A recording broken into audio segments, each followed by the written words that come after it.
बहुत समय पहले की बात है।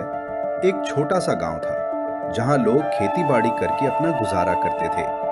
उसी गांव में रहता था एक गरीब किसान रामनाथ। उसके परिवार में बस उसकी प्यारी बेटी सावित्री थी। लेकिन उसी गांव में रहता था एक बहुत लालची और घमंडी जमींदार चंद्रपाल सिंह। गांव का हर किसान उससे डरता था क्योंकि वो किसानों के हक छीन लिया करता था। सुनो किसानों, मेरी जमीन पर खेती करनी है तो आधी फसल मेरी होगी, और अगर ना मानी तो खेत छोड़ देना। जी हुजूर, जैसा आप कहें। रामानाथ ने मजबूरी में जमींदार से जमीन 1 साल के लिए ली।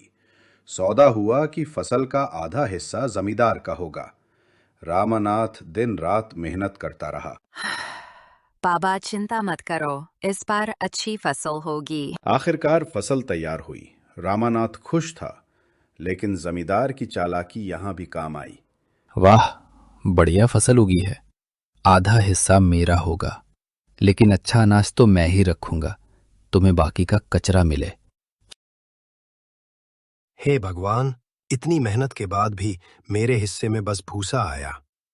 सावित्री बचपन से ही तेज तर्रार थी, लेकिन अच्छे भविष्य के लिए रामनाथ ने उसे शहर पढ़ने भेज दिया था। कई साल बीत गए। रामनाथ अकेला ही खेती करता रहा और जमींदार के शोषण को झेलता रहा। पढ़ाई पूरी करने के बाद जब सावित्री गांव लौटी तो उसने देखा कि उसके पिता कितने टूट चुके हैं।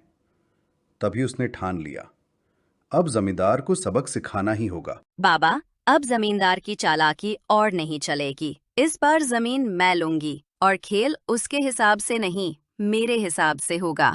सावित्री जमींदार की हवेली पहुंचती है। जमींदार जी, इस बार मैं आपकी जमीन लूंगी, लेकिन शर्त यह है कि फसल का ऊपरी हिस्सा आपका होगा और निचला हिस्सा मेरा। तू मुझे बेवकूफ समझती है। चल ठीक है, ऊपरी हिस्सा मेरा और निचला हिस्सा तेरा।